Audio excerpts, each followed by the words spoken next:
आइए आज हम आपको लिए चलते हैं जैसलमेर जिले में स्थित बाबा रामदेव जी मंदिर यानी कि रामदेवरा।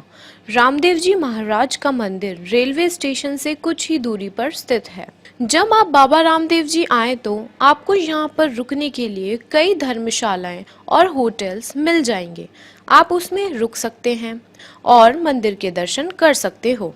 अब हम आपको रामदेवरा में घूमने की कुछ प्रमुख जगहों की जानकारी देते हैं। अगर आप रामदेवरा जाने का प्लान बना रहे हो तो आपको मंदिर के अलावा कहाँ-कहाँ घूमना चाहिए, यह वीडियो आपके लिए काफी जानकारी के साथ आरामदायक हो सकती है। तो अब हम जानते हैं रामदेवरा के दर्शनीय और पर्यटक स्थलों के बारे में। पहले नंबर पर आता है रामदेवरा सरोवर। प्राचीन काल में जहां पर राजस्थान में पानी का निरंतर अकाल पड़ा रहता था, इसी अकाल और पानी की त्रासदी के बचाव के लिए बाबा रामदेव जी ने जनसाधारण के लिए पानी की व्यवस्था के लिए इस तालाब को बनवाया था, जो आसपास में निवास करने वाले सभी व्यक्तियों की दैनिक आवश्यकता की पूर्ति के लिए भरपूर था। रामदेव जी महाराज ने विक्रम संवत 1439 में एक तालाब खुदवाया, जिसे आज उनके नाम से राम सरोवर कहा जाता है। यह तालाब बाबा रामदेव जी मंदिर के पीछे है। यह तालाब लगभग 150 एकड़ क्षेत्र में फैला हुआ है। वह 25 फीट के करीब गहरा है। बारिश से पूरा भरने पर यह सरोवर बहुत ही रमणीय स्थल बन जाता है। मान्यता है कि बाबा ने गोंदली गोत्र के ओल्ड जाति के लोग द्वारा इस तालाब की खुदाई करवाई थी। यह तालाब पूरे रामदेवरा का जल पूर्ति का स्रोत है। भक्तगण यहाँ आकर इस सरोवर में डुबकी लगाकर अपने काया को पवित्र करते हैं। वह इसका जल अपने साथ ले जाते हैं। तालाब के इस जल को बड़ा ही शुभकारी माना जाता है। बाबा के पवित्र सरोवर में स्नान करने से अनेक चर्म रोग से मुक्ति मिलती है। कहा जाता है कि बाबा रामदेव जी महाराज द्वारा खुदवाए गए इस सरोवर की मिट्टी के लेप से चर्म रोग व उदर रोगों से छुटकारा मिलता है। सफेद दाग, दाद, खुजली, कुष्ठ एवं चर्म रोग से पीड़ित सैकड़ों लोग राम सरोवर में स्नान करके अपने कष्ट मिटाते हैं। यात्रीगण यहाँ आते हैं तो इस सरोवर में नाव में बैठकर बड़ा आनंद लेते हैं। इस तालाब में नहाने के बाद यात्रीगण मंदिर में जाते हैं। दूसरे नंबर पर आता है रामदेवरा मंदिर। बाबा रामदेव जी का जन्म 1409 ईस्वी में रूणीचा के शासक अजमल जी के घर अवतार लिया था। इनकी माता का नाम मैणादे था। इनके एक बड़े भाई का नाम विरमदेव जी था। लोक देवताओं में बाबा रामदेव जी का नाम बड़ा ही लोकप्रिय रहा है। इनका विवाह नेतल देवी के साथ हुआ था। बाबा रामदेव जी सिद्ध संत, शूरवीर, चमत्कारी, कर्तव्यपरायण, जनता के रक्षक और गौ सेवक के रूप में प्रसिद्ध थे। हिंदुओं के लिए बाबा रामदेव जी और मुस्लिम संप्रदाय के लिए राम सपीर कहे जाने वाले बाबा ने ईश्वर का अवतार लेकर कई ऐसे चमत्कार दिखाए और कार्य किए जिन्हें कोई भी साधारण मनुष्य नहीं कर सकता। चमत्कारी पुरुष बाबा रामदेव जी के इन्हीं चमत्कारों को 24 परचे भी कहा जाता है। बाबा रामदेव जी ने 33 वर्ष की अवस्था में 1442 ईस्वी भाद्रपद एकादशी को जीवित समाधि ली। रामदेवरा आज लाखों भक्तों की श्रद्धा और भक्ति का संगम कई सालों से बना हुआ है।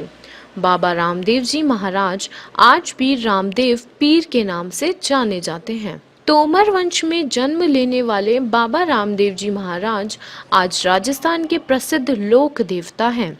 भादवे में बाबा रामदेव जी का विशाल मेला भरता है। भाद्रपद बीज बाबा रामदेव जी की जयंती के दिनों यहाँ पर काफ़ी श्रद्धालु बाबा के दर्शन को आते हैं।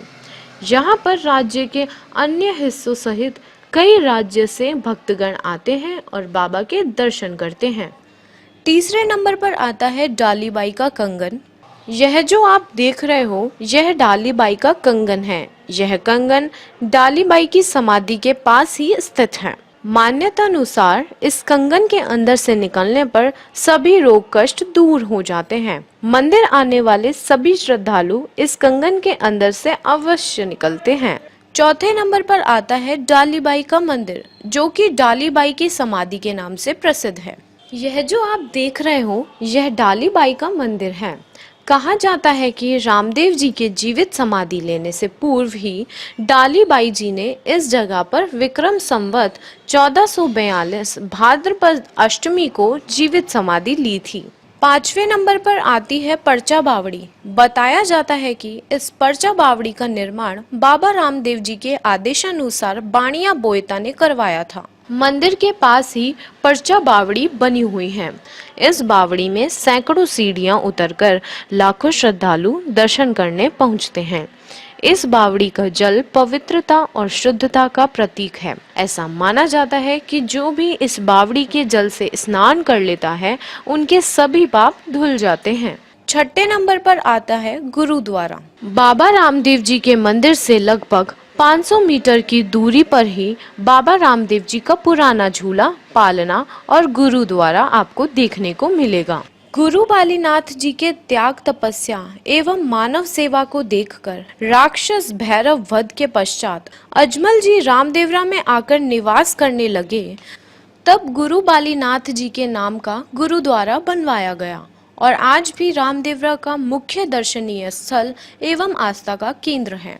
सातवें नंबर पर आता है रूणीचा कुआं। यह कुआं रामदेवरा से 2 किलोमीटर की दूरी पूर्व दिशा में स्थित है। मान्यता के अनुसार रानी नेतल को प्यास लगने पर बाबा रामदेव जी ने अपने भाले की नोक से इसी जगह पर पाताल तोड़कर पानी निकाला था। आठवें नंबर पर आता है डालीबाई की जाल। यह वो जगह है जहां पर पेड़ के नीचे रामदेव जी को डालीबाई मिली थी। यह स्थान मंदिर से 3 किलोमीटर दूर NH 15 पर स्थित है। 9वें नंबर पर आता है रामदेवरा पैनोरमा। यह पैनोरमा पोखरण रोड पर स्थित है। यहाँ पर आपको बाबा रामदेव जी की जीवनी की सारी जानकारी भित्ति चित्रों द्वारा देखने को मिलेंगी। 10वें नंबर पर आता है पंचपीपली। माना जाता है कि रामदेव जी की परीक्षा के लिए मक्का मदीना से 5 पीर रामदेवरा आए और रामदेव जी के अतिथि बने। जब भोजन का समय आया तो उन्होंने अपने स्वयं के कटोरे के अलावा भोजन ना ग्रहण कर पाने का प्रण दोहराया।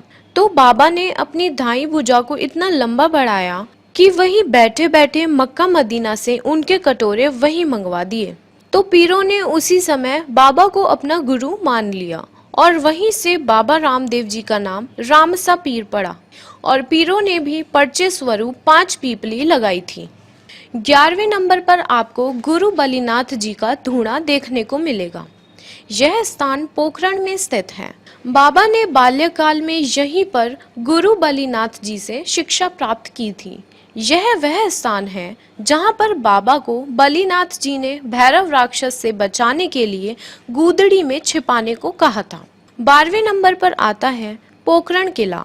पोखरण में लाल बलुआ पत्थरों से निर्मित सुंदर दुर्ग है। यह स्थल बाबा रामदेव जी के गुरुकुल के स्वरूप में विख्यात है। 13वें नंबर पर आता है भैरव राक्षस गुफा। यह वो गुफा है जिसमें भैरव राक्षस रहता था। भूतड़ा जाति का भैरव नामक राक्षस, उसका आतंक इस क्षेत्र में 36 कोश तक फैला हुआ था। यह राक्षस मानव की सुगंध को सूंघकर उसका वध कर देता था। गुरु बालीनाथ जी के तप से यह राक्षस घबराता था। 14वें नंबर पर आता है आशापुरी माता का मंदिर। यह पोखरण से 3 किलोमीटर पश्चिमी में पोखरण बाईपास सड़क पर स्थित है। 15 नंबर पर आता है भादरिया माता मंदिर। यह मंदिर पोखरण से 48 किलोमीटर दूर जैसलमेर रोड पर धोलिया गांव से 9 किलोमीटर उत्तर में स्थित है। यह माता का मंदिर जन जन की आस्था का केंद्र है। कई समाजों में, कई परिवारों में माता को कुल देवी के रूप में पूजते हैं। नवरात्रा के दौरान माता के इस मंदिर में श्रद्धालुओं का तांता लगा रहता है। यहाँ पर माता जी के दूर दूर से श्रद्धालुगण आते हैं और माता जी के दर्शन करते हैं। बताया जाता है कि इस मंदिर का इतिहास 1100 साल से अधिक पुराना है। सिद्ध संत हरवंश सिंह निर्मल ने गौवंश की तस्करी रोकने का जिम्मा उठाया और भादरिया में स्थित माता के इस मंदिर में ही रुक गए।